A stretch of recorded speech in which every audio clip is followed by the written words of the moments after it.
तो दोस्तों यूएई इस समय भारत के लिए कितना ज्यादा महत्वपूर्ण देश है और कितना महत्वपूर्ण दोस्त है एक्चुअली, इस बात को आपको बताने की आवश्यकता नहीं है। एक तो उसकी दोस्ती के चलते अन्य कई इस्लामिक राष्ट्रों के ऊपर हमारा इन्फ्लुएंस जमता है। इसके अतिरिक्त दोस्तों यूएई की अगर बात की जाए तो इस समय भारत के अंदर इन्वेस्टमेंट को लेकर सबसे ज्यादा आगे है। इसके साथ साथ तेल के क्षेत्र में भी हमारे लिए सबसे बड़े आपूर्तिकर्ता में से एक है। इसके अलावा दोस्तों यूएई के साथ हमारा फ्री ट्रेड एग्रीमेंट है। इसके भी अलावा यूएई वो देश है पहला जो कि भारत को रुपये में तेल देने के लिए तैयार है। इसके अतिरिक्त यूएई वो देश है जिसके साथ हम लोग $100 बिलियन तक के व्यापार का आंकड़ा छूने वाले हैं 2030 तक, और वो भी तेल की खरीद बिक्री के बिना। तो अल्टीमेटली आप समझ सकते हैं कि यूएई भारत के लिए मिडिल ईस्ट में बिल्कुल इजराइल की टक्कर का ही एक महत्वपूर्ण देश है। लेकिन दोस्तों एक बहुत बड़ी प्रॉब्लम देखने के लिए मिली है जो कि शॉर्ट टर्म में तो हमारे लिए फायदेमंद है लेकिन लॉन्ग टर्म में हमारे लिए नुकसानदायक साबित हो सकती है, और एक्चुअली उसी चीज को अब सुधारने की कोशिश भारत की तरफ से की जाने वाली है। चलिए जानते खबर क्या निकल कर आई है। आप बस खंडवा डिफेंस फैक्ट को सब्सक्राइब जरूर कर दीजिएगा। तो दोस्तों बताया जा रहा है कि वित्त वर्ष 2024 की शुरुआती 6 महीनों में जो भारत द्वारा यूएई से टोटल तेल खरीदा गया उसकी टोटल वैल्यू बताई जा रही है $3.2 बिलियन। जबकि दोस्तों नॉर्मली अगर हम लोग देखें या पिछले साल से कंपेयर करें तो किसी भी वित्त वर्ष के शुरुआती 6 महीनों में हम लोग यूएई से जो तेल खरीदते हैं उसकी टोटल वैल्यू रहती है $9.35 बिलियन। तो कहने का मतलब यूएई को हमने एक बहुत ही तगड़ा झटका दिया है, और लगभग $6 बिलियन के आसपास का तेल जो कि हम लोग यूएई से खरीद सकते थे वो नहीं खरीदा।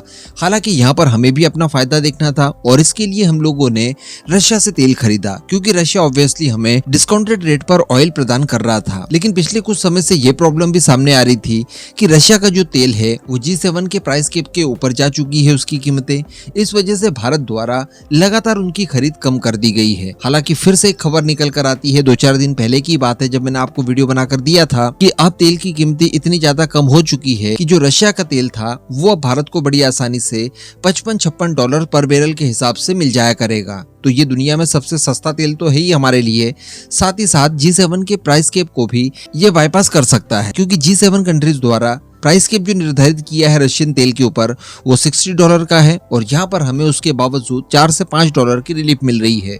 तो उम्मीदें जताई जा रही थी कि रशिया से अब बड़ी मात्रा में हम लोग वापसी तेल खरीद करना शुरू कर देंगे। लेकिन दोस्तों इसी बीच एक और नई खबर निकल कर आती है और बताया जाता है कि अब हम लोग यूएई से बड़ी मात्रा में तेल की खरीद करने जा रहे हैं, और अगले साल की शुरुआत में, जिसमें कि बड़ी मुश्किल से 1 महीने का भी अब समय बाकी नहीं रहा है, तो नए ऑर्डर्स प्लेस कर दिए जाएंगे और तेल की बड़ी खेप यूएई से खरीदी जाएगी। दरअसल अभी रिसेंटली जो कॉन्फ्रेंस हुआ था यूएई के अंदर COP28 के नाम से, यहाँ पर यूएई और भारत के बीच में जो बायलैटरल टॉक्स वगैरह हुई उस दौरान इस बात का निर्धारण किया गया कि अब तेल की खरीद यूएई से की जाएगी अगले साल की एकदम शुरुआत में। देखिए रशिया से हम लोग जो डिस्काउंटेड रेट पर तेल खरीदते हैं उसमें नो डाउट शॉर्ट टर्म में तो हमें फायदा है कि तत्काल हमें कम कीमतों पर तेल उपलब्ध हो जाता है, लेकिन हमें ये भी नहीं भूलना चाहिए कि इसकी पेमेंट करने में खासी दिक्कतों का सामना करना पड़ता है। रशिया हमसे ज्यादा मात्रा में रुपीज एक्सेप्ट नहीं कर रहा है, दूसरी कोई करेंसी उसे नहीं दे सकते, फिर इसके अलावा वो चाइनीज युआन की डिमांड करता है। तो ये सारी प्रॉब्लम्स हमें लॉन्ग टर्म में बहुत नुकसान दे सकती है।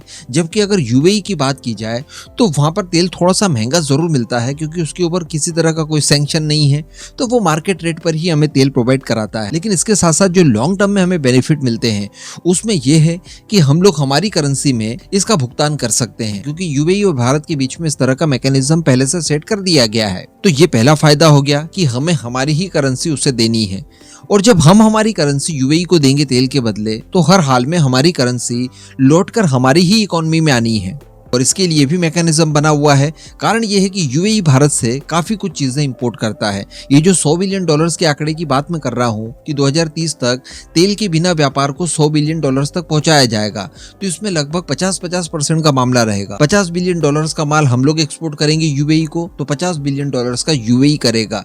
तो इस तरह से जो व्यापार घाटा होता है वो दोनों में से किसी भी देश को नहीं होगा। तो यूएई के साथ ये अच्छी बात है कि वो भारतीय रुपये में तेल देने के लिए तैयार है, और भारतीय रुपये को वो भारत के अंदर ही इन्वेस्ट करने के लिए भी तैयार है, क्योंकि अभी तक का ट्रेंड देखा गया है पिछले कुछ सालों में यूएई भारत में सबसे बड़ा इन्वेस्टर बनकर बैठा है। कश्मीर तक में यूएई बड़े स्केल पर इन्वेस्टमेंट कर रहा है। तो इसके ऊपर यूएई के अधिकारियों द्वारा भी कहा गया है कि जी हाँ, हम भारत को मुंबई ग्रेड वाला क्रूड ऑयल एक्सपोर्ट करने के लिए पूरी तरह से तैयार हैं। इस पूरे मुद्दे पर अब आपका क्या मानना है नीचे कमेंट करके जरूर बताइएगा।